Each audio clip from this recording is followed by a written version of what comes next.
Hello students, welcome in Chemicophile. आज हम लोग केमिकल रिएक्शन का थर्ड सेशन स्टार्ट कर रहे हैं। थैंक यू वेरी मच हमारे पुराने 2 सेशंस को पसंद करने के लिए। और आपके कमेंट्स हमें ये बता रहे हैं कि हमें नेक्स्ट कौन से टॉपिक तैयार करने हैं। तो आपको 11th-12th के बोर्ड और कॉम्पिटिटिव एग्जामिनेशंस के जिन टॉपिक में प्रॉब्लम है आप हमें कमेंट्स में लिखकर बता सकते हैं। हम उन्हीं टॉपिक पर नेक्स्ट वीडियो को फॉर्म करेंगे। So again thank you very much. जो स्टूडेंट हमारे चैनल पर फर्स्ट टाइम आए हैं उन सब से रिक्वेस्ट है कि वो इस चैनल को लाइक करें और सब्सक्राइब करें ताकि हम लोग नेक्स्ट वीडियो को अपलोड करें जो आपके लिए प्रॉफिटेबल हो। सो हम लोग आज स्टार्ट करते हैं how to form chemical reaction की नेक्स्ट केमिकल रिएक्शन और उनकी शॉर्ट ट्रिक्स। लास्ट क्लासेस में हम लोगों ने स्टूडेंट्स कंप्लीट किया था ऑक्सीडेशन, रिडक्शन और उनकी शॉर्ट ट्रिक्स को। अब हम लोग स्टार्ट करेंगे सब्स्टिट्यूशन रिएक्शंस को। तो आज हम सब्स्टिट्यूशंस के सारे टाइप्स पढ़ेंगे और देखेंगे कि कितने टाइप के सब्स्टिट्यूशन होते हैं और आप कितनी आसानी से उन सब्स्टिट्यूशंस को अपने एग्जामिनेशंस के लिए प्रिपेयर कर सकते हैं। तो चलिए स्टार्ट करते हैं। हम लोग आज स्टार्ट कर रहे हैं सब्स्टिट्यूशन रिएक्शन।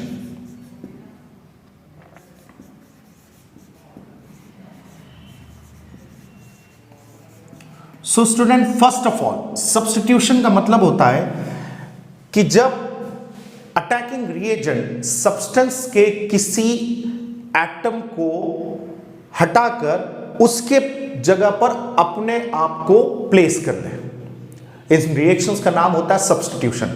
सब्स्टिट्यूशन रिएक्शंस के कई टाइप होते हैं। जनरली अटैकिंग रिएजेंट के नाम पर ही उन रिएक्शंस के नाम रख दिए जाते हैं। जैसे फॉर एग्जांपल हम लोग बात करते हैं सब्स्टिट्यूशन के सबसे पहले टाइप के, और वो होगा halogenation. Halogenation means the substitution which is conducted by halogens. जब भी हैलोजन के through as a attacking reagent किसी सब्सटेंस पर अटैक किया जाए और उसके एटम की जगह खुद को प्लेस कर लिया जाए, तब हम ऐसी केमिकल रिएक्शंस को बोलेंगे हैलोजिनेशन। आपको पता है हैलोजन ग्रुप के अंदर हम लोग फ्लोरीन, क्लोरीन, ब्रोमीन और आयोडीन का इस्तेमाल करते हैं।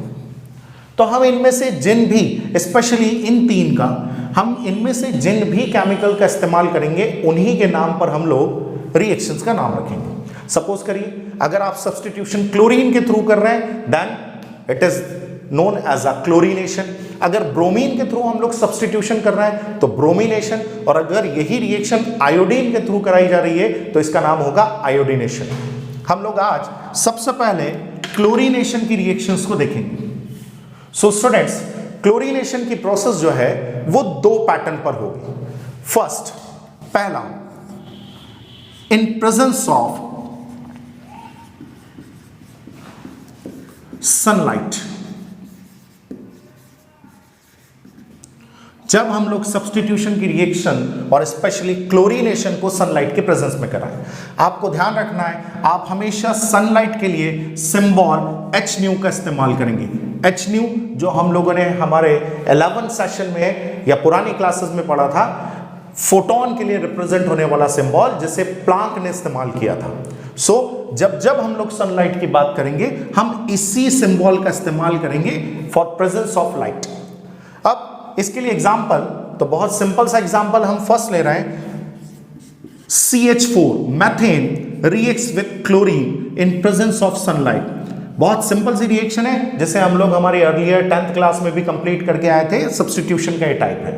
आपको बहुत सिंपल सा एक बात ध्यान रखना है कि मैथेन के इन हाइड्रोजन्स को तब तक रिप्लेस करना है जब तक इन सारे हाइड्रोजन के प्लेस पर हैलोजन यानी क्लोरीन ना आ जाए।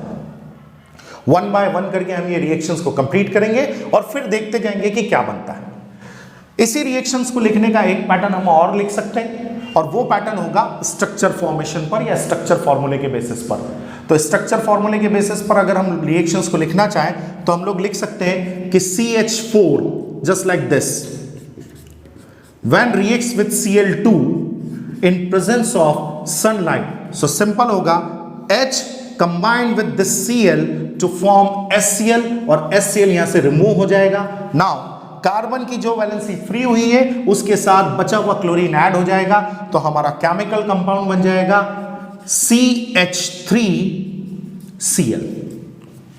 इस पूरे कंपाउंड को हम लोग कंडेंस फॉर्म में बहुत सिंपली लिख सकते हैं और वो होगा CH3Cl plus HCl। This is called substitution. आपको ये रिएक्शन तब तक कंटिन्यू करानी है जब तक सारे के सारे H रिप्लेस ना हो जाए हैलोजन के थ्रू।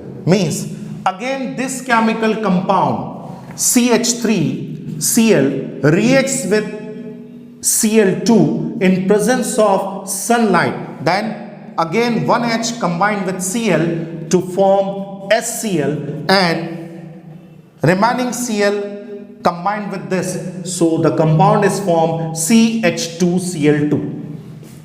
now रिएक्शन अभी रुकेगी नहीं। Why? Because हमारे पास अभी 2 हाइड्रोजन और बाकी है। So next CH2Cl2 which reacts with Cl2 again in presence of sunlight, so 1H combined with Cl to form HCl and then remaining Cl attached with the carbon, so बन जाएगा CHCl3। अभी हमारे पास एक H और बाकी है। So last reaction CHCl3 reacts with Cl2 in presence of sunlight, so this H combined with Cl to form HCl and again remaining Cl combined with this, so form CCl4।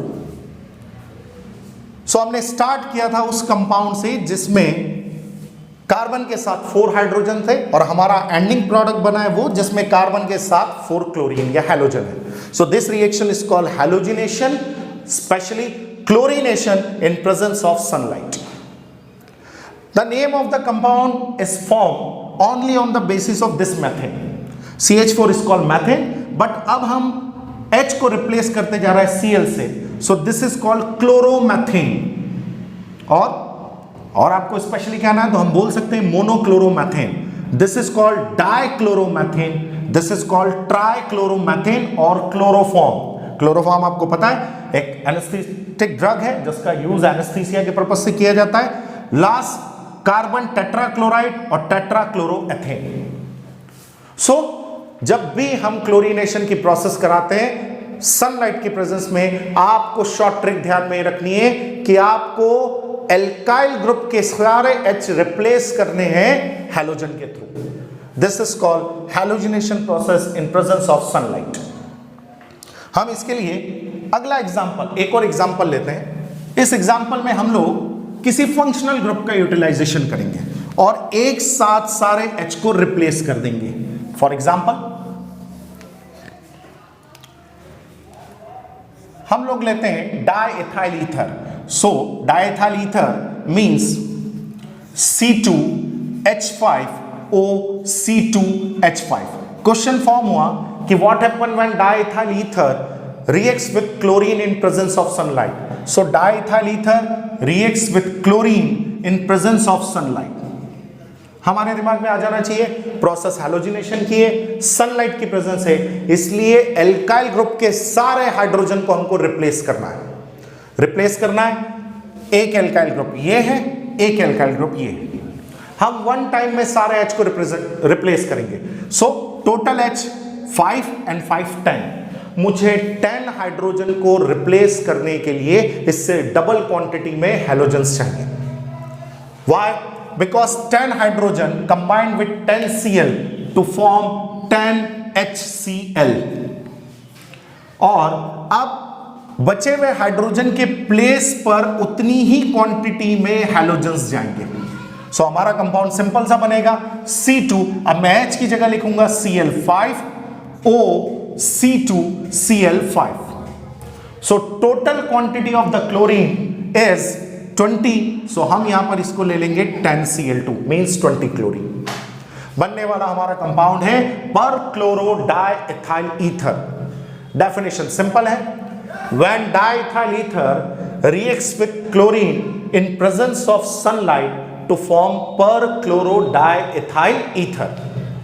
हमारा halogenation complete हुआ।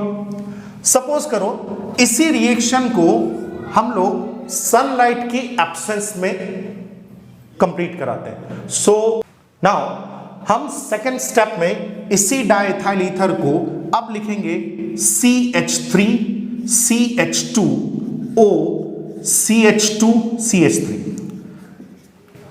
Student हमेशा ध्यान रखिए, organic reactions जो है वो एक creative pattern है। आप किसी केमिकल रिएक्शन को कितने क्रिएटिव फॉर्म में लिखते हैं वो ही डिसाइड करेगा कि ऑर्गेनिक रिएक्शन आपको कितनी इजीली आती है। मैं इसी डाइथाइल ईथर को सिर्फ चेंज करके या पैटर्न बदल के क्यों लिख रहा हूं, क्योंकि when it reacts with chlorine but in dark, अब सिर्फ एक ही हाइड्रोजन रिप्लेस होगा। हमारे पास टोटल 4 कार्बन है जिन कार्बन पर हाइड्रोजन है। अब क्वेश्चन बनता है कि कौन सा हाइड्रोजन रिप्लेस होगा, तो हमेशा ध्यान रखिए अल्फा हाइड्रोजन रिप्लेस होगा। मैं ये समझता हूं कि सभी को अल्फा हाइड्रोजन पता हो, नहीं है तो हम एक बार ये भी समझते हैं, फंक्शनल ग्रुप से डायरेक्ट अटैच कार्बन को हम अल्फा कहते हैं और अल्फा कार्बन से अटैच्ड हाइड्रोजन को अल्फा हाइड्रोजन कहते हैं। So we have 2 alpha hydrogen, one here. सो हम इसे अल्फा कहते हैं और इसे अल्फा डैश कहते हैं। 1 बाय 1 दोनों अल्फा कार्बन से एक हाइड्रोजन को रिप्लेस करना है, but 1 by 1।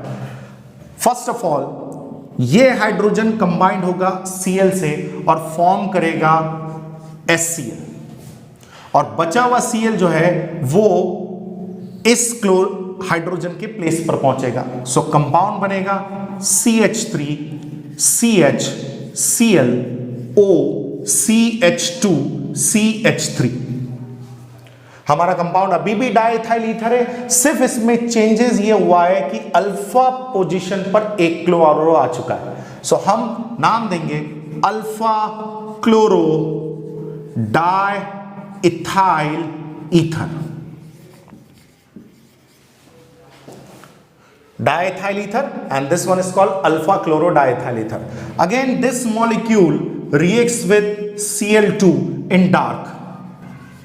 So simple. Now alpha dash second alpha carbon, वहां का एक हाइड्रोजन फिर Cl के साथ कंबाइन होकर HCl का फॉर्मेशन करेगा और बचा हुआ Cl उसके प्लेस पर पहुंचेगा। सो कंपाउंड फॉर्म होगा CH3 CH Cl O CH Cl CH3. This is called alpha position and this is called alpha dash position. अभी भी compound is diethyl ether, but now we have 2 chlorine on 2 different carbon. So the name of compound is alpha dash dichloro diethyl ether. So this is called chlorination. अब हमारे पास chlorination की 2 process हो गई है। First chlorination in presence of sunlight, इसका short pattern है alkyl group के सारे हाइड्रोजन को रिप्लेस कर रहे हैं हैलोजन के थ्रू। सेकंड क्लोरीनेशन इन डार्क, हमें सिर्फ एक हाइड्रोजन को रिप्लेस करना है और वो हाइड्रोजन होगा हमारा अल्फा हाइड्रोजन। इस केमिकल कंपाउंड में हमने 2 हाइड्रोजन को इसलिए रिप्लेस किया है बिकॉज हमारे पास 2 अल्फा कार्बन अलग अलग थे जिन पर हमने एक अल्फा हाइड्रोजन को रिप्लेस किया है। So this is called your first substitution reaction known as a halogenation. हम लोग सेकेंड रिएक्शन पर चलते हैं और सेकेंड टाइप का सब्स्टिट्यूशन देखते हैं। So the second type of substitution is called nitration.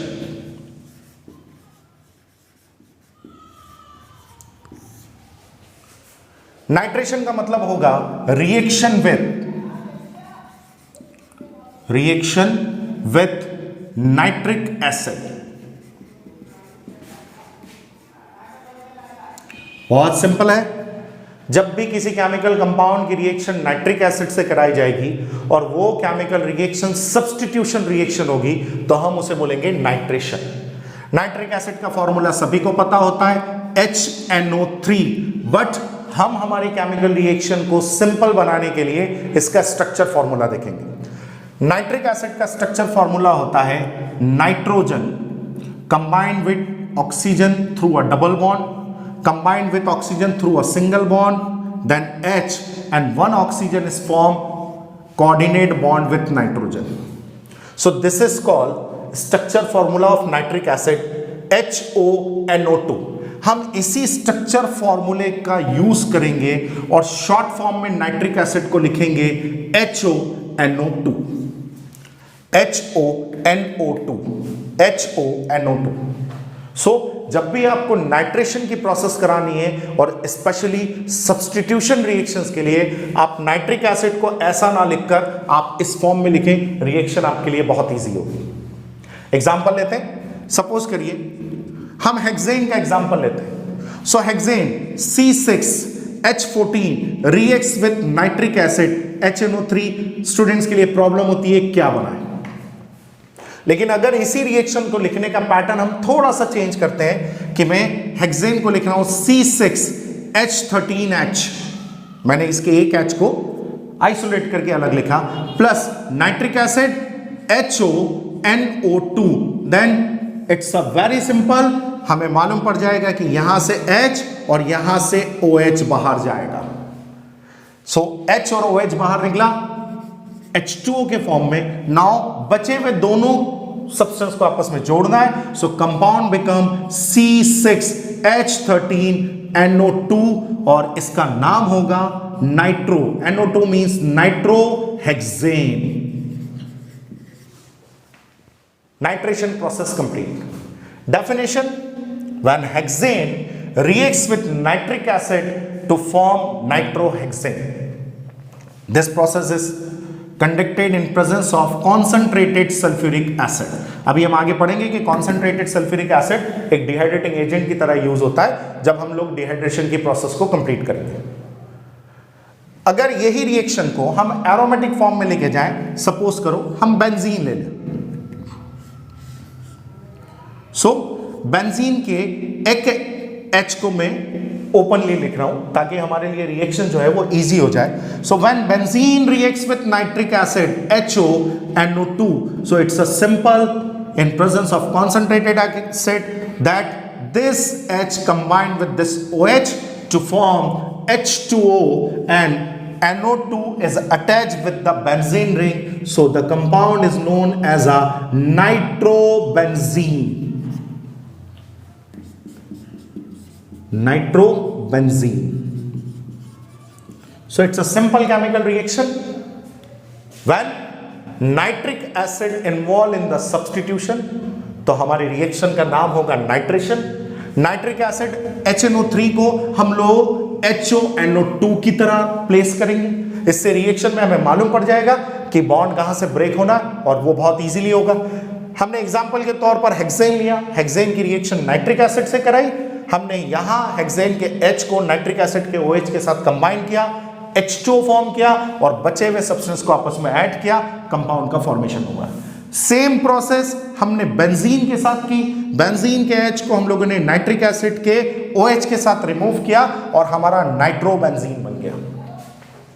So it's a simple substitution reaction जो है वो बहुत इजी पैटर्न की रिएक्शन है. हम आसानी से इन रिएक्शंस को कंप्लीट कर सकते हैं. नेक्स्ट तीसरे टाइप की रिएक्शन पर चलते हैं जिसका नाम है sulphonation. So again we start sulphonation process.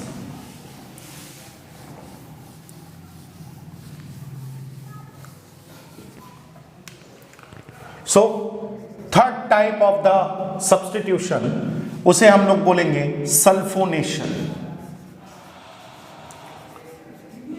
Sulphonation का मीनिंग होता है रिएक्शन विद सल्फ्यूरिक एसिड.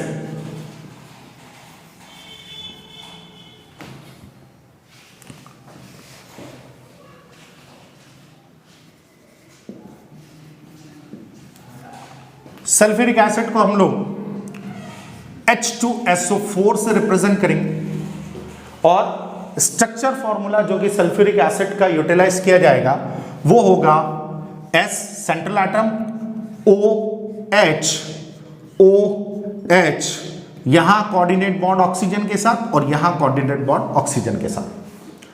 ये सल्फ्यूरिक एसिड का स्ट्रक्चर फॉर्मूला है.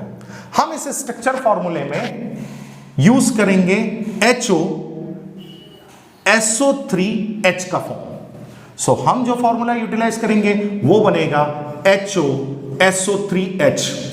सल्फ्यूरिक एसिड को, इस फॉर्मूले को जब भी हम सब्स्टिट्यूशन रिएक्शन में यूज करते हैं हमारे लिए रिएक्शन बहुत इजी हो जाती है। जैसे फॉर एग्जांपल, फिर हम एग्जांपल ले रहे हैं हेक्सेन C6H13H और हम रिएक्ट करा रहे हैं सल्फ्यूरिक एसिड के साथ HOSO3H। जब ये कंबाइन होते हैं सो ये H कंबाइन होगा OH के साथ और सीधे आपको बाहर निकालना है H2O।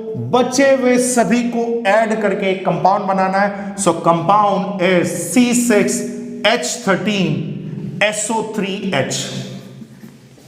SO3H आपको पता है सल्फोनिक एसिड होता है। So the name of compound is hexane sulphonic acid.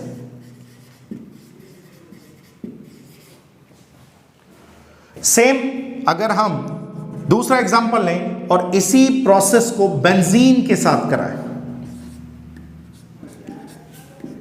Benzene reacts with sulphuric acid. Sulphuric acid का formula HOSO3H। Again it combine with this, so OH के साथ कंबाइन होकर वाटर बना लेगा। H2O को हमें बाहर करना है और बाकी इन दोनों को ऐड करके एक कंपाउंड बना लेना है। हमारा कंपाउंड बनेगा बेंजीन एंड SO3H। इसे कहेंगे बेंजीन और SO3H sulphonic acid. So compound का नेम बनेगा बेंजीन सल्फोनिक एसिड। सिंपल। हम डेफिनेशन देंगे रिएक्शन की कि when hexane reacts with sulphuric acid to form hexane sulphonic acid. दूसरा, when benzene reacts with sulphuric acid to give benzene sulphonic acid. मैं बार बार आपसे कह रहा हूं कि रिएक्शन बनाना मस्ट है, उसके बाद डेफिनेशन अपने आप फॉर्म होती है। हम हमेशा गलती करते हैं कि हम डेफिनेशंस को पहले याद करते हैं और फिर रिएक्शन बनाते हैं, जो पॉसिबल नहीं है। आप रिएक्शन को बनाइए और सबसे सिंपल पैटर्न पर बनाइए। जब रिएक्शन एक बार कंप्लीट होती है तो डेफिनेशन देना इजी होता है। रिएक्टेंट और प्रोडक्ट, जब भी केमिकल रिएक्शन फाइनलाइज होती है, आप हमेशा बनने वाले प्रोडक्ट के नीचे उसका नाम जरूर लिखिए। सो this is called sulphonation.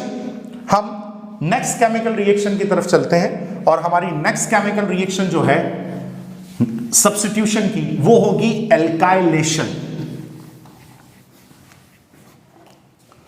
So next fourth type का सब्स्टिट्यूशन आ रहा है, that is called alkylation.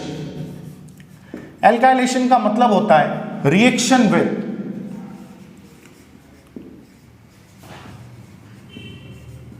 Alkyl halide.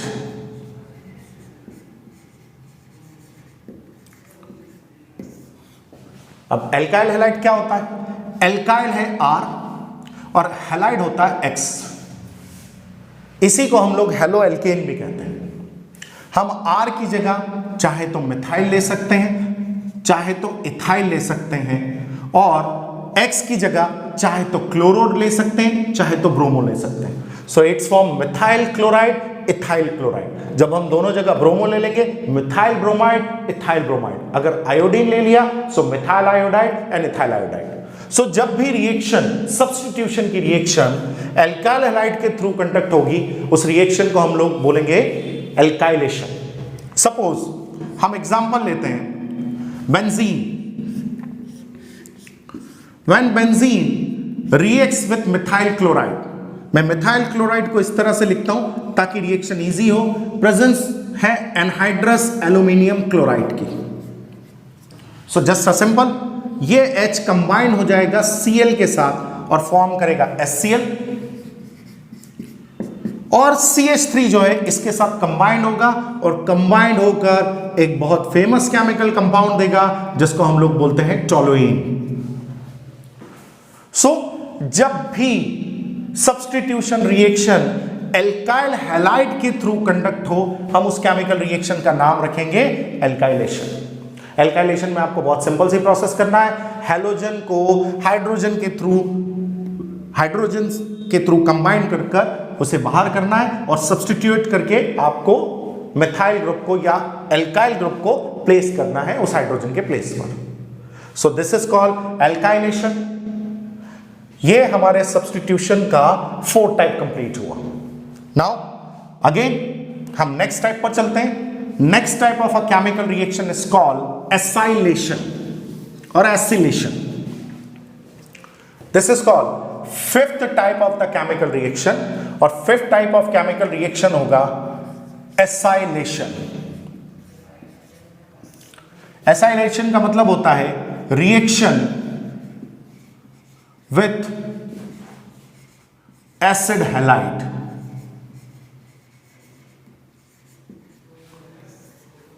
Acid halide के लिए हम लोग फॉर्मूला यूज करेंगे RCOCl का। हमने हैलाइड की जगह क्लोरीन लिया है। स्पेशली हम इसका एग्जाम्पल यूज करते हैं CH3COCl का, जिसको हम लोग बोलते हैं एसिटिल क्लोराइड।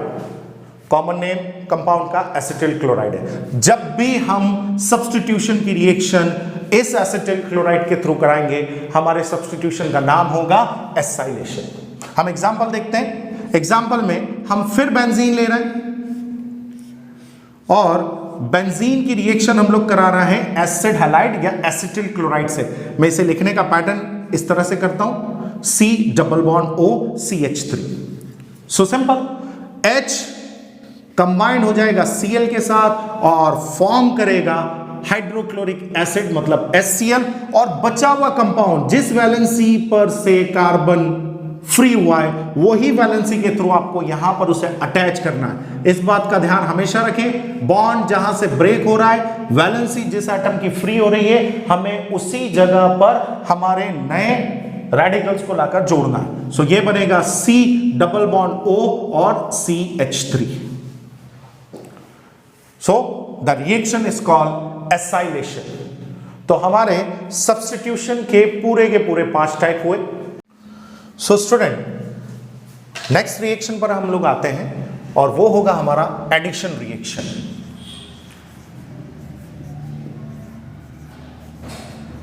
एडिशन रिएक्शन में हम लोग सबसे पहले सिंपल एडिशन देखते हैं। सिंपल एडिशन का मतलब होता है कि एडिशन रिएक्शन हमेशा जो प्रॉपर्टी रही है वो अनसैचुरेटेड हाइड्रोकार्बन की रही है, जिसमें डबल बॉन्ड या ट्रिपल बॉन्ड आ जाए। और सब्स्टिट्यूशन रिएक्शन जो है वो हमेशा एल्केन की प्रॉपर्टी रही है, मीन सिंगल बॉन्ड की। जब भी हमें एडिशन करना है, सपोज करिए कि हम लोग CH2 डबल बॉन्ड CH2 ले लें और इसमें मुझे एडिशन करना हो Cl2 का, तो ध्यान रखिए, जब भी अनसैचुरेटेड हाइड्रोकार्बन से क्लोरीन रिएक्ट कर रहा है, ये सब्स्टिट्यूशन नहीं होगा। इसमें हमें बहुत सिंपल सा काम ये करना है कि हम सिग्मा और पाई बॉन्ड में से वीक बॉन्ड को ब्रेक कर देंगे। वीक बॉन्ड को ब्रेक करने का मतलब है कि हम पाई बॉन्ड को ब्रेक करेंगे।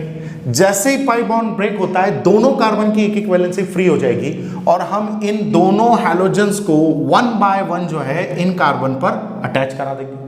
सो हमारा कंपाउंड बन जाएगा CH2Cl सिंगल बॉन्ड CH2Cl, डाइक्लोरोएथेन। यही रिएक्शन अगर एडिशन की मैं किसी हैलोजेनिक एसिड से करा दूं, सपोज करिए हम HBr से करा देते हैं, तो अगेन फिर ब्रेक होगा डबल बॉन्ड और डबल बॉन्ड के दोनों कार्बन में से एक के पास H पहुंच जाएगा और एक के पास आ जाएगा Br। सो हमारे पास कंपाउंड बन जाएगा CH3 सिंगल बॉन्ड CH2Br। अब इस केमिकल रिएक्शन में हम H दोनों में से किसी भी कार्बन को दे दें या Br दोनों में से किसी भी कार्बन को दे दें, कोई फर्क नहीं पड़ता। इसलिए क्योंकि दोनों कार्बन जो हैं वो सिमेट्रिकल हैं, दोनों के पास क्वांटिटी ऑफ हाइड्रोजन बराबर है। लेकिन अगर यही प्रोसेस को मैं किसी ऐसे कंपाउंड्स के साथ कराऊं जहां पर मेरे पास एडिशन रिएक्शन में दोनों अनसैचुरेटेड बॉन्ड से जुड़े हुए कार्बन पर हाइड्रोजन की क्वांटिटी अलग अलग हो, जैसे इन दोनों कार्बन में एक के पास 2 हाइड्रोजन है और एक के पास 1 हाइड्रोजन है। अब मैं किसको Br दूं या किसको H दूं, तो हमारे इस प्रॉब्लम को सॉल्व किया मार्कोनिकॉफ और रूल दिया मार्कोनिकॉफ रूल। मार्कोनिकॉफ रूल के अकॉर्डिंग अटैकिंग रिएजेंट का नेगेटिव पार्ट, अटैकिंग रिएजेंट का हायर नेगेटिव पार्ट हमेशा उस कार्बन से अटैच होगा जहां पर नंबर ऑफ हाइड्रोजन लेस होते हैं। बहुत सिंपल रूल है, हमें बहुत सिंपली बता देता है कि हमारा प्रोडक्ट क्या बनेगा और गलती करने का कोई चांस नहीं होता। ऑर्गेनिक में स्टूडेंट्स हमेशा गलती करता है याद करने की। हमें ऑर्गेनिक को याद नहीं करना बल्कि अप्लाई करना है। अप्लाई करने का सिंपल सा मतलब है आप कॉन्सेप्ट समझिए, बाकी सारी चीजें आपके लिए इजी हो जाएगी। तो अगर यहां पर हमारा Br ऐड हो रहा है तो अब H उसके सेकंड कार्बन पर चले जाएगा और हमारे पास कंपाउंड बन जाएगा CH3CH Br CH3, मतलब 2 डिग्री एल्काइल हैलाइड फॉर्म हो गया अगर मैंने मार्कोनिकॉफ लगाया तो। अगर कोई स्टूडेंट ये नहीं करता तो हो सकता है वो इस Br को यहां जोड़ देता, सिंपल बनने वाला कंपाउंड 1 डिग्री होता, मतलब हमारी केमिकल रिएक्शन रॉन्ग हो जाती। हां, हम 1 डिग्री फॉर्म कर सकते हैं जब सेम केमिकल रिएक्शन को हम लोग सिर्फ एक प्रेजेंस की वजह से पूरा कॉन्सेप्ट बदल दें और वो प्रेजेंस होगी पर ऑक्साइड। जब भी इस केमिकल रिएक्शन को हम किसी भी परऑक्साइड की प्रेजेंस में करा लेंगे, मार्कोनिकॉफ का रूल पूरा रिवर्ट हो जाएगा और हम लोग उसे कहते हैं एंटी मार्कोनिकॉफ रूल। मतलब अब अटैकिंग रिएजेंट का नेगेटिव पार्ट परऑक्साइड की प्रेजेंस में उस कार्बन पर ऐड होगा जहां नंबर ऑफ हाइड्रोजन ज्यादा है। पर यहां गलती नहीं करना है कि इसमें तो सबसे ज्यादा इस कार्बन के पास हाइड्रोजन है कि यहां एडिशन कर दें, नहीं, एडिशन हमेशा अनसैचुरेटेड कार्बन पर होगा। सो अनसैचुरेटेड कार्बन में Br यहां आएगा और H चले जाएगा आप दूसरे कार्बन के पास, हमारे पास कंपाउंड बन जाएगा CH3 CH2 CH2 Br और इसे हम बोलेंगे 1 डिग्री एल्काइल हैलाइड। सो अगर मैं मार्कोनिकॉफ रूल को फॉलो करता हूं तो मुझे मिलता है 2 डिग्री एल्काइल हैलाइड, और अगर मैं एंटी मार्कोनिकॉफ रूल को या परऑक्साइड की प्रेजेंस के वजह से परऑक्साइड इफेक्ट को अप्लाई करता हूं तो मुझे मिलता है 1 डिग्री एल्काइल हैलाइड। सो बहुत सिंपल है एडिशन, हमें एडिशन में सिर्फ इन चीजों को ध्यान में रखना है। एडिशन के लिए जब जब इस तरह के सब्सटेंस मिलेंगे जिनमें अटैकिंग रिएजेंट में ऐड होने वाले दोनों एटम अलग अलग होंगे, हम उनकी इलेक्ट्रोनेगेटिविटी के बेसिस पर मार्कोनिकॉफ या एंटी मार्कोनिकॉफ रूल को फॉलो करेंगे। सो ये हमारे पास एक सिंपल एडिशन था। हम आगे बढ़ते हैं और अब एडिशन के लिए दूसरे किसी फंक्शनल ग्रुप की तरफ चलते हैं, एल्डिहाइड और कीटोन की तरफ। हम लोग एल्डिहाइड में एक सिंपल सा एडिशन रिएक्शन को कंप्लीट करते हैं और उसे समझने के लिए हमें बहुत सिंपल कॉन्सेप्ट चाहिए। एल्डिहाइड का जनरल फॉर्मूला होता है C डबल बॉन्ड O और यहां पर हम बात करें तो H। जब भी हमें रिएक्शन करना है तो हम इसको इस तरह से यूज करते हैं कि कार्बन डबल बॉन्ड ऑक्सीजन और इन दो वैलेंसी पर कभी H और कभी एल्काइल ग्रुप को हम लोग ऐड कर सकते हैं। So it's a carbonyl group. Carbonyl group की स्पेशलिटी होती है कि कार्बोनिल ग्रुप में कार्बन और ऑक्सीजन जो है वो डबल बॉन्ड से अटैच होता है। सिंपल, जब भी पाई बॉन्ड से अटैच दो एटम जिनकी इलेक्ट्रोनेगेटिविटी में डिफरेंस होता है, उनमें पाई इलेक्ट्रॉन शिफ्ट होते हैं हायर इलेक्ट्रोनेगेटिव एलिमेंट की तरफ और इसे हम लोग बोलते हैं इलेक्ट्रोमैग्नेटिक इफेक्ट। जैसे ही ये इलेक्ट्रॉन इस तरफ शिफ्ट होता है, हमारे पास कार्बन और ऑक्सीजन में ऑक्सीजन पर आ जाता है नेगेटिव चार्ज और कार्बन पर आ जाता है पॉजिटिव चार्ज, और एडिशन के लिए हमारे पास परफेक्ट कंडीशन आ जाती है। जब हमारे सब्सटेंस में इस तरह का इफेक्ट हो जाता है तो अटैकिंग रिएजेंट के नेगेटिव और पॉजिटिव जो पार्ट्स होते हैं या रेडिकल्स होते हैं, वो रेडिकल आकर इन अपोजिट चार्जेस पर ऐड हो जाते हैं और उसी रिएक्शन को हम लोग बोलते हैं एडिशन रिएक्शन। फॉर एग्जाम्पल, हम लोग इसके लिए एग्जाम्पल लेते हैं एल्डिहाइड का। एल्डिहाइड में हम लोगों ने लिया एसिटल्डिहाइड। एसिटल्डिहाइड का फॉर्मूला हम लोग लेंगे CH3 CH double bond O और हम उस पर एडिशन रिएक्शन करा रहे हैं HCN मतलब हाइड्रोजन साइनाइड की। सिंपल सी बात है, यहां पर ऑक्सीजन की तरफ इलेक्ट्रॉन अट्रैक्ट होंगे, उसकी वजह से ये केमिकल कंपाउंड कन्वर्ट होगा CH3CH सिंगल बॉन्ड O में, ऑक्सीजन पर नेगेटिव साइन और कार्बन पर आ जाएगा positive sign. Same procedure hydrogen cyanide के साथ होगी, H पर पॉजिटिव साइन आ जाएगा और Cn पर नेगेटिव साइन आ जाएगा due to difference of electronegativity जब ये ब्रेक होंगे। तो अब हमें सिंपल सा एक रूल फॉलो करना है, opposite charges attract each other.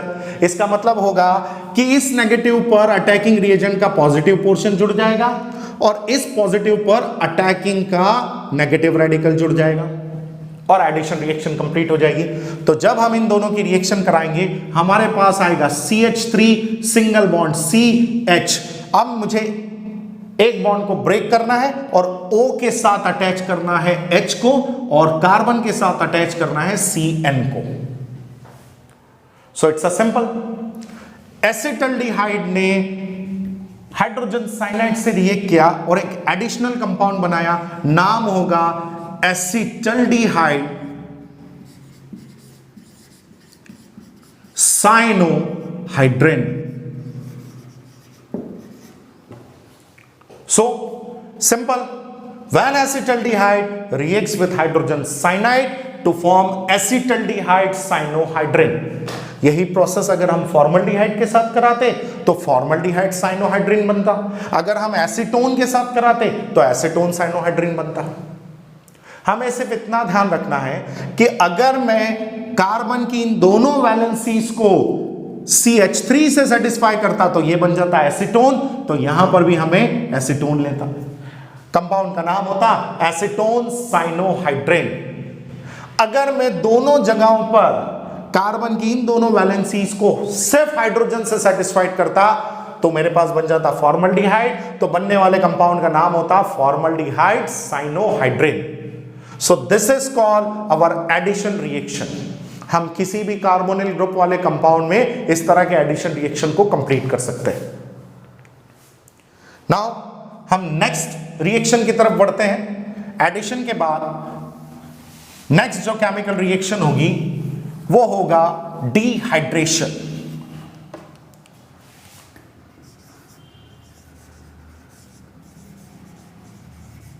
Dehydration means removal of water.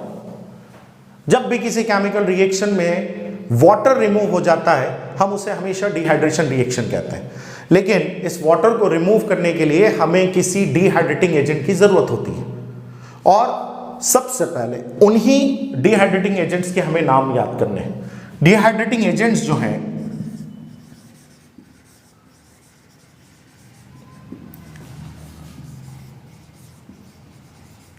उनमें सबसे पहला नाम आता है कॉन्सेंट्रेटेड सल्फ्यूरिक एसिड। सेकंड नाम होता है Al2O3 जिसको हम लोग एल्यूमिना कहते हैं। Then P2O5 phosphorus pentoxide. Then THO2 thoria. ये वो इंपॉर्टेंट केमिकल कंपाउंड्स हैं जो कि एक डिहाइड्रेटिंग एजेंट का रोल प्ले करते हैं, मतलब जिनकी प्रेजेंस में किसी भी केमिकल कंपाउंड से हम वाटर को रिमूव करा सकते हैं और एक डिहाइड्रेशन रिएक्शन को कंप्लीट कर सकते हैं। So it's a very simple. इनकी प्रेजेंस के साथ साथ हम केमिकल रिएक्शंस में डिहाइड्रेशन को देख लेंगे। जैसे फॉर एग्जांपल हम लोग डिहाइड्रेशन रिएक्शन में सबसे पहले लेते हैं अल्कोहल को। अगर मैं इथाइल अल्कोहल लेता हूं C2H5OH और इसके दो मॉलिक्यूल ले लूं मैं और इस पूरी प्रोसेस को मैं कॉन्सेंट्रेटेड सल्फ्यूरिक एसिड के थ्रू कंडक्ट कराऊं, सो सिंपल, इसकी प्रेजेंस से वाटर रिमूव होगा और वाटर के लिए मैं यहां से H और यहां से पूरा OH रिमूव कर दूंगा, मींस H2O रिमूव, बाकी के सारे सब्सटेंस को आप आपस में मिला दीजिए, फॉर्म हुआ C2H5O C2H5 ईथर। ये ईथर की प्रिपरेशन मेथड में से एक मेथड है। डेफिनेशन बनेगा when ethyl alcohol is treated with concentrated sulphuric acid then diethyl ether is formed. हम सिंपल ये कर सकते हैं कि अगर मैं सिर्फ अल्कोहल का एक ही मॉलिक्यूल लूं तो मैं उस अल्कोहल के एक मॉलिक्यूल को इस तरह से ले रहा हूं CH3 CH2 और OH। अगर मैं इसे कॉन्सेंट्रेटेड सल्फ्यूरिक एसिड की प्रेजेंस में या इससे ट्रीट कराऊं सो इस कार्बन से मेरा OH मूव होगा क्योंकि डिहाइड्रेशन है, और इस कार्बन से 1H मूव होगा सो H2O अगेन रिमूव हुआ और हमारे पास यहां पर बचा CH2 double bond CH2। Double bond इसलिए क्योंकि दोनों कार्बन के पास से एक एक एटम रिमूव हुआ है जिसकी वजह से उसकी एक एक वैलेंसी फ्री हुई और डिहाइड्रेशन की प्रोसेस कंप्लीट हुई। सो जब जब आपको डिहाइड्रेशन करना है हमेशा इन एजेंट्स को ध्यान में रखना पड़ेगा।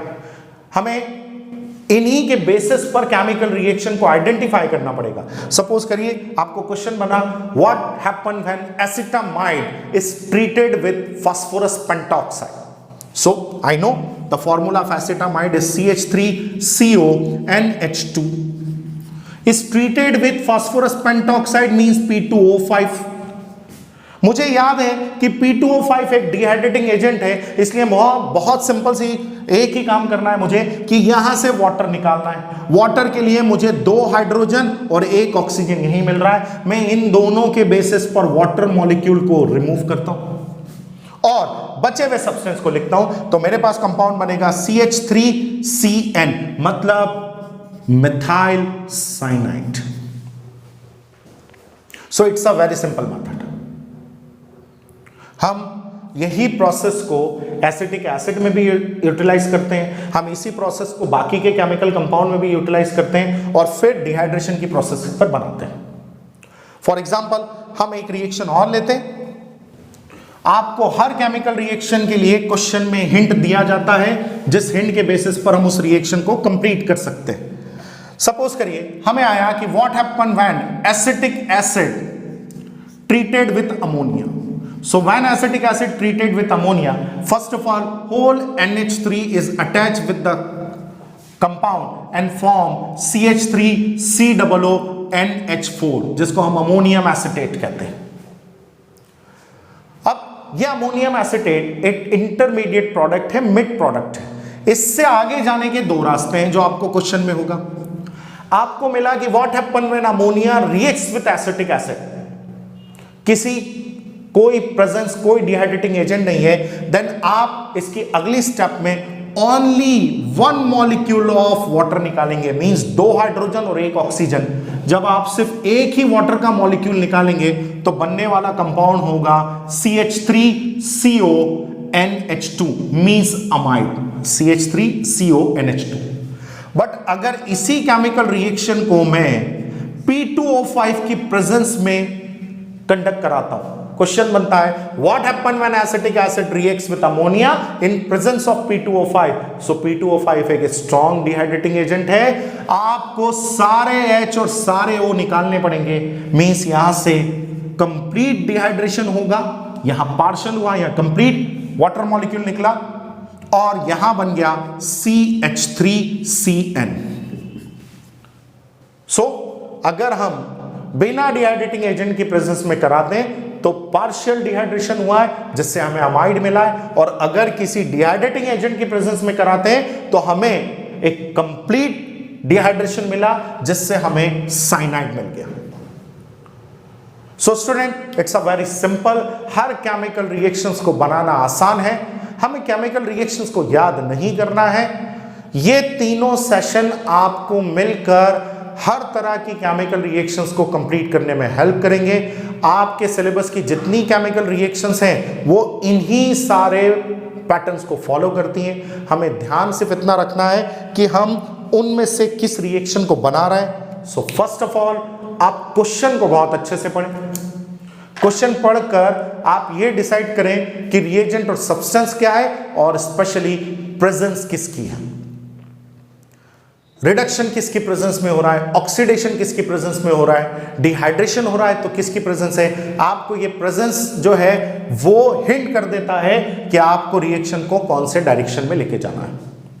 So it's a very simple कि हम इन केमिकल रिएक्शंस के बेसिस पर हमारे बोर्ड एग्जामिनेशंस और कॉम्पिटिटिव एग्जामिनेशंस की तैयारी कर सकते हैं। कॉम्पिटिटिव एग्जामिनेशंस या बोर्ड में नेक्स्ट टॉपिक होता है इनकी मैकेनिज्म बनाना तब इजी हो जाता है जब आपको रिएक्टेंट प्रोडक्ट मालूम पड़ जाए। इसीलिए हम लोगों ने सबसे पहले ये सेशन को रखा ताकि इजीली स्टूडेंट्स रिएक्शन को बना पाए, कंप्लीट कर पाए। बुक्स में हमारे पास जो रिएक्शंस दी होती हैं उनमें हमारे पास बिना इंटरमीडिएट के फाइनल प्रोडक्ट दिया जाता है, विदाउट बैलेंसिंग होती है, इसलिए स्टूडेंट कंफ्यूज होता है कि कैसे वो इस रिएक्शन को कंप्लीट करें। हमने इन्हीं के बेसिस पर शॉर्ट पैटर्न पर ये सारी चीजें कंप्लीट करी। होप सो आपके लिए ये सेशन बहुत काम का होगा और आपके एग्जामिनेशंस के लिए आपको हेल्प करेगा। सो अगेन आपको जिन टॉपिक्स में प्रॉब्लम है केमिस्ट्री से रिलेटेड, चाहे वो 11th स्टैंडर्ड के हों, 12th स्टैंडर्ड के हों, राइट, या 10th स्टैंडर्ड के हों, साथ में जेईई और नीट के, आप हमें कमेंट्स बॉक्स में लिखकर बताएं। हम उन सारे टॉपिक्स को आपके लेवल तक बहुत इजी करके बनाएंगे जिसकी वजह से आपके एग्जामिनेशंस या आपकी प्रॉब्लम जो है वो सॉल्व हो एग्जाम से related. So thank you very much.